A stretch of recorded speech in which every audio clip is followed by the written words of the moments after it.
오늘은 PPT 먼저 보여드리면서 하겠습니다. 꼭 함께 은혜를 받으셨으면 좋겠습니다. 저는 루터를 좋아하는데 종교개혁의 영웅이죠. 그런데 저랑 공통점은 뭐가 있을까요? 법학을 했다는 거고, 차이점은 뭐가 있을까요? 제가 외모가 특별히 뛰어나다는 거예요. 죄송합니다. 그런데 지금 루터가 뭘 고백하는지 한번 같이 보셨으면 좋겠어요. 이게 굉장히 중요한데, 루터는 죄에 굉장히 민감한 사람이었습니다. 그래서 여러분, 평신도들만 고해성사를 하는 게 아니라 신부들도 고해성사를 해요. 그래서 자기가 지은 죄를 자백합니다. 그런데 루터 담당 신부가 부모님 살해한 거 아니면 나한테 오지 마, 제발. 그 정도로 집요하게 죄에 민감했던 사람이에요. 그래서 뭐라고 고백합니까? 제가 이제 번역하면서 이걸 많이 줄여놨어요. 그래서 같이 보면은, 나는 수도사로서 별로 책 잡힐 것 없는 삶을 살았지만 그럼에도 하나님 앞에서는 양심의 무거운 가책을 느끼며 살았다. 도무지 하나님이 나를 마음에 들어 하시리라고 믿을 수 없었다. 나는 하나님의 의를 사랑하지 않았고 도리어 그것을 미워했다. 여기서 제가 하나님의 의에 빨간색을 쳐놨죠. 사실 나는 하나님께 화가 나 있었다. 나는 원죄로 말미암아 영원히 상실된 사람이었고 십계명조차 지키지 못해 불행에 휘몰리고 있었다. 복음은 오히려 이런 나를 더욱 괴롭게 만들었다. 복음에는 하나님의 의와 진노가 나타났기 때문이다. 그런데 여기서 결정적인 표현이 있어요. 복음이라는 표현이죠. 복음이면 복된 소식인데 전혀 복되지가 않아요. 제가 지금 무슨 얘기를 하고 싶어 하냐면, 교회 안에서 뭘로 살고 있어요? 이분은 죄수로 살고 있는 거예요. 자녀가 아니고 지금 죄수입니다. 그러니까 루터가 똑같은 루터가 아니라 교회 안에 살지만 죄수로 살고 있는 루터와 완전히 회심해서 자녀로 변신한 루터가 다른 존재인 거예요. 그러니까 오늘 이 시간에 우리가 누려야 될 복과 은혜는 진짜 복음. 우리가 자녀의 권세를 누리고 자녀의 지위를 누리고 자녀의 복을 누리는 그런 하나님의 자녀로 살아야 되는 거예요. 그 얘기를 하고 싶은 거예요. 이걸 보십시오. 십자가가 모든 걸 해결하는 거예요. 제가 독일에서 집회할 때도 이 개념을 굉장히 강조했었어요. 독일 말로 안페이퉁, 이게 뭐냐면 마땅한 번역어가 없습니다. 영어로 번역하기도 어렵고, 그래서 영의 존재론적 우울감 이렇게도 얘기를 하고, 그런데 중요한 건 뭐냐면 인간이라는 존재가 그 자체로 본질적 우울감 속에 있다는 거예요. 이게 굉장히 현대 심리학에서도 이 문제가 중요한 거예요. 이게 왜 그러냐면, 저는 이거를 루터를 묵상하다가 그냥 이해했어요. 뭐냐면 창조주 하나님의 피조물이에요, 우리가. 그렇기 때문에 그분이 아버지시기 때문에 그분 품 안에 있어야 본질적인 편안함을 느낍니다.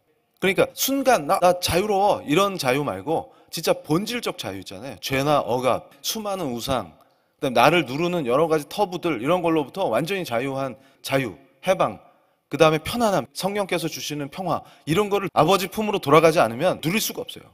그런데 오직 유일한 길이 있어요. 그것이 예수 그리스도입니다. 지난주에 우리가 이신칭의를 배웠는데 그의 십자가의 공로로 자녀 관계가 회복되는 거예요. 그게 핵심이에요. 그래서 로마서 1장 17절 말씀을 붙들고, 내가 어떤 행동, 행위, 하나님 앞에서 완전한 율법을 지킨 그런 인간은 존재할 수가 없어요. 지상에 없습니다. 그러나 우리는 어떻게 하나님과 화평을 누리고 그분의 사랑받는 자녀가 될 수 있습니까? 오직 예수 그리스도의 공로입니다. 그걸 깨닫고 이거 내가 하는 게 아니구나, 오직 예수 그리스도구나, 이러면서 어떻게 됩니까? 부자 관계가 확 회복돼 버리는 거예요. 여러분, 로마서 8장 15절을 보세요. 너희는 다시 무서워하는 종의 영을 받지 아니하고 양자의 영을 받았으므로 우리가 아빠 아버지라고 부르짖느니라. 여러분 보세요. 지금 여기서 뭘 강조하고 있습니까? 말씀에서 종의 영이냐 양자의 영이냐, 이제 신분이 회복된 거예요. 자식이 됐다 그러면 상속자가 되니까 이젠 뭐 무서울 게 없는 거예요. 지금. 그러니까 루터가 여기서 완전한 자유와 해방, 기쁨, 평화를 맛보는 겁니다. 그러니까 행복한 거예요. 그리고 기쁜 겁니다. 그걸 깨닫고서 할렐루야를 외친 거예요. 그러니까 제가 여러분들께 여쭤봅니다. 교회 안에서 수도사 루터는 죄수입니까? 자녀입니까? 죄수로 살았단 말이에요. 그리고 교회 안에서 당신은 거지입니까? 자녀입니까? 그러니까 지금 21세기에는 교회 안에서 거지로 사는 사람과 자녀로 사는 사람이 있는 겁니다. 근데 루터 시대에는 종교적 분위기 때문에 죄수로 사는 사람과 자녀로 사는 사람이 있는 겁니다. 그러니까 지금 기도해 가는 건데, 기도를 통해서 이 아버지와의 관계가 깊어지는 거예요.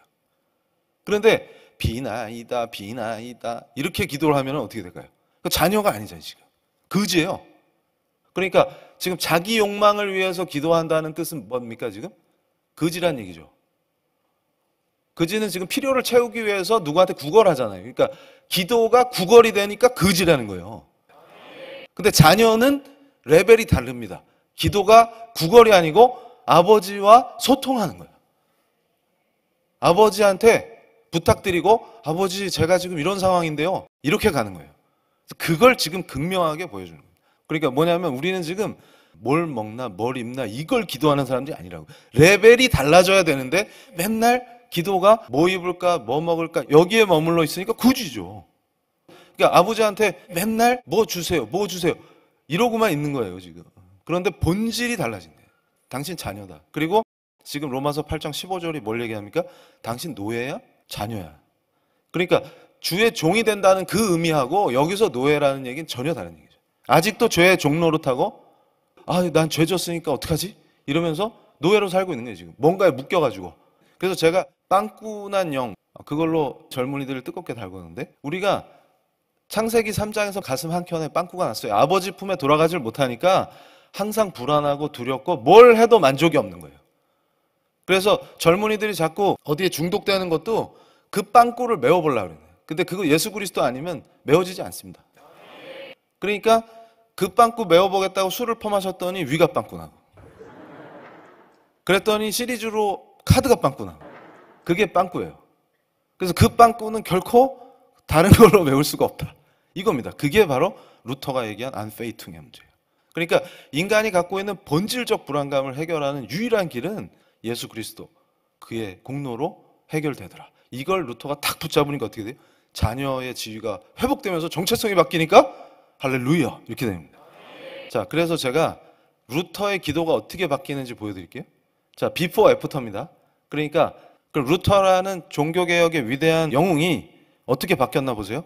이제 1521년에 본격적인 개혁이 시작되면서 로마 캐톨릭의 수호자를 자임하는 제국의 황제 칼을 5세 앞에 쓰게 됩니다. 이제 죽는 거예요. 이제 죽으러 가는 거예요. 어떻게 죽을지 알 수 없어요. 그런데 루터가 뭐라고 기도합니까? 그 어떤 사람도 내가 신뢰할 대상이 아닙니다. 오 하나님, 나의 하나님, 저의 말이 들리지 않으신가요? 하나님, 죽으셨나요? 상당히 문제가 있어 보입니까? 자녀가 됐어요. 그러면서 뭐라고요? 아니요. 하나님은 결코 그럴 수 없습니다. 다만 스스로 모습을 지금 안 보여주시는 것 뿐입니다. 주님께서는 이 사역을 위해 저를 선택하셨습니다. 저는 그것을 잘 압니다. 그렇다면 오 하나님 지체하지 마시고 행하여 주십시오. 나의 변호인이시며 나의 방패시며 나의 강한 산성이신 예수님, 하나님께서 깊이 사랑하시는 예수 그리스도를 위해 주님께서 저의 곁에 서 주십시오. 이렇게 기도하는 거예요. 이게 기도 끝낸 게 아닙니다. 이 기도문이 워낙 길기 때문에 제가 발췌해서 보여드리는데, 자, 우리가 같이 로마서 8장 29절을 보세요. 하나님이 미리 하신 자들을 또한 그 아들의 형상을 본받게 하기 위하여 미리 정하셨으니 이는 그로 많은 형제 중에서 맏아들이 되게 하려 하심이니라. 아멘. 여기서 우리 성도님들은 깊이 뭘 묵상하셔야 되냐면 성부 하나님과 성자 하나님의 관계입니다. 지금 로마서 8장 29절이 가르쳐 주는 것은 삼위일체 하나님의 관계예요. 이거 진짜 제대로 알아야 됩니다. 우리가 그리스도인이라고 하면서도 삼위일체 하나님이 뭔지 몰라요. 그래서 어떤 사람은 하나님이 세 분 있는 줄 알고 삼신, 그러면 큰일 나는 거예요. 그걸 뭐라고 불러요? 3단이 아니라 2단이라고 부릅니다. 그리고 신학교에서도 신학생들이 처음에 정신을 못 차리고 양태론이라는 게 있어요. 그건 뭐냐면 하나님 한 분이신데 필요할 때는 성부로 나타나시고 필요할 땐 성자로 나타나시고 또 어떨 때는 성령님으로 나타나고 이렇게 생각하는 애들이 대부분이에요. 그러다가 공부하면서 이게 제정신 찾아갑니다. 근데 우리 성도님들은 어떻게 생각하셔야 되냐면 관계구나. 그러니까 성부 하나님과 성자 하나님이 위격을 독립적으로 갖고 계시지만 관계로서 완전히 하나십니다. 그거구나. 그러니까 아버지하고 아들은 하나예요. 일체예요. 일체. 그런데 로마서 8장 29절이 그걸 가르쳐 주는 거예요. 그 얘기는 무슨 얘기냐면, 자, 아담이 하나님 형상으로 창조해 주셨는데 죄가 들어왔어요. 그 한 사람으로 인해서. 무슨 말인지 이해가 되시죠? 그런데 이제 우리의 모형은 아담이 아니라 예수 그리스도입니다. 그가 오셔서 이제 어떻게 되는 거예요? 모든 관계가 회복되죠. 성부 하나님과의 관계가. 그러면서 맏아들 역할을 하시면서 어떻게 돼요? 우리를 위해서 중보해 주시고 점점 예수를 닮아가는 겁니다. 이게 복음이에요. 그러니까 예수를 닮아가는 자녀의 권세를 누르시기 바랍니다. 그걸 표현하는 거예요. 그러니까 지금 그리스도를 닮아가는 루터의 모습을 보세요. 주님 어디 계신가요? 오 나의 하나님 어디 계신가요? 오소서 저는 준비가 되어 있습니다. 하나님의 진리를 위해 내 생명을 내려놓을 준비가 되어 있습니다. 양처럼 오래 참겠습니다. 하나님의 어린 양이 누구예요? 예수 그리스도를 벌써 담고 있잖아요. 이 뜻은 의로우며 주님의 뜻이기 때문입니다. 하나님의 의를 두려움으로 표현했던 루터가 이제는 그 의를 자랑으로 여겨요. 근데 그 의는 그리스도의 의지 자기 본인의 의가 아닙니다. 비록 이 세상은 마귀로 가득 차 있지만 저는 결코 주님으로부터 떨어져 나가지 않겠습니다. 지금부터 영원까지 하나님의 손으로 빚으신 저의 육신이 원수의 칼에 배임을 당하고 거리에서 조롱을 당하고 토막이 나고 마침내 제가 된다 해도 내 영혼은 주님의 것입니다. 그렇습니다. 주님 하나님의 말씀에 근거하여 저는 이것을 확신합니다. 저의 영혼은 주님의 것입니다. 저의 영혼은 영원히 주님 곁에 거할 것입니다. 그러니까 준비가 됐다는 뜻은 그리스도께서 가신 길 위에 내가 그를 따를 준비가 돼 있다, 그 뜻입니다. 이게 자녀예요. 성부 하나님과의 관계가 완전히 회복된 상태입니다. 그러면 하나님께서 루터가 죽는 걸 허락하셨을까요? 그렇지 않습니다. 이 준비가 된 자기 자녀를 살리셨을 뿐만 아니라 영화롭게 하셨고 말년을 행복하게 해주셨어요. 이게 아버지 자식 관계입니다. 여기서 우리는 뭘 봐야 돼요? 루터가 지금 카를 5세 앞에서 죽음 앞에서 한 것이 루터 같은 엄청난 역사를 변화시키는 그런 사람에게만 해당되는 게 아닙니다. 우리 일상 속에서 우리는 영적 전쟁을 치러야 돼요. 루터가 고백한 것처럼 세상은 마귀로 가득 차 있습니다. 그 안에서 우리가 정체성을 지킨다는 것은 하나님 자녀답게 행동해야 된다는 뜻이에요. 그래서 사업가 두 분을 예를 하나 들려고 그러는데, 여러분 비즈니스 하시는 분들 잘 들으세요. 비즈니스와 사기는 종이 한 장 차이입니다. 비즈니스 해보신 분들은 공감하실 거예요. 그런데 점점점 사기성이 짙어지는 거예요. 저한테 성경적 세계관으로 어떻게 그리스도인은 비즈니스를 하는가를 배우고 앞장서던 사람이 점점 사기성이 짙어가는 거예요. 그래서 제가 상당히 염려했습니다. 조언을 잘 듣지 않아요. 말씀이 이분한테 영향을 못 주기 시작했습니다. 그런데 또 한 분은 어떤 일이 벌어졌냐면, 회사에서 좌천을 당해가지고 자회사로 쫓겨났는데 그 자회사에 가자마자 하나님 자녀답게 행동하는 거예요. 기도하면서. 제가 놀랐어요. 뭐냐면 사업장에 갔더니 그 현장에 뭐 우상숭배로 도배가 되는 거예요. 장사 잘 되라고 뭐 부적 붙여놓고 뭐 해놓고 뭐 그런 거를 싹 잡아다가 불살라버리고, 관행이란 이름으로 위법이 판치고 있었는데 무릎 꿇고 하나님께 기도하는 거예요. 그리스도인은 이런 식으로 사업할 수 없습니다. 이러면서. 그러니까 앞에 그 사업가는 위법으로 가면서 어쩔 수 없다는 식으로 가는 거고 지금. 그러면서 하나님 이거 주세요 저거 주세요 기도는 하죠. 그 기도가 뭐예요? 거지의 기도. 수단 방법 필요 없고 밥 주세요 이거잖아요. 그런데 이분은 어떻게 합니까? 자녀의 기도를 하더라고요. 루터처럼. 아버지, 제가 아버지 아들로서 용납할 수 없습니다. 바로 잡겠습니다. 그러니까 어떤 일이 벌어진지 아세요? 제가 깜짝 놀랐어요.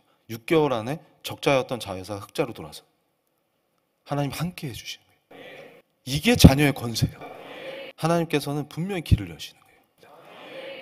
세상의 일터로 복귀했을 때 부딪히는 수많은 것들, 법률가는 법률가대로, 의사는 의사대로, 교사는 교사대로 다양한 각각의 모습으로 살 때 부딪히는 이 상황 속에서 우리는 뭘 생각하면 됩니까? 내가 그의 자녀구나.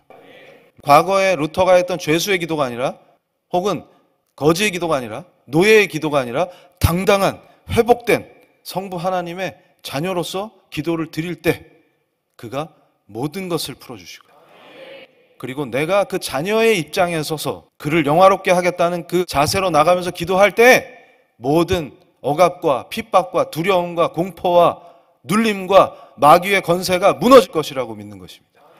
그렇게 설 때 우리가 말씀을 붙잡고 웃는 게 이신칭이 핵심 아닙니까? 그 믿음으로 의롭게 된 빛의 자녀들이 오직 하나님께 영광 돌리는 솔리 데오 글로리아 하는 그것이 바로 핵심이자 기도하는 우리인 것입니다. 할렐루야.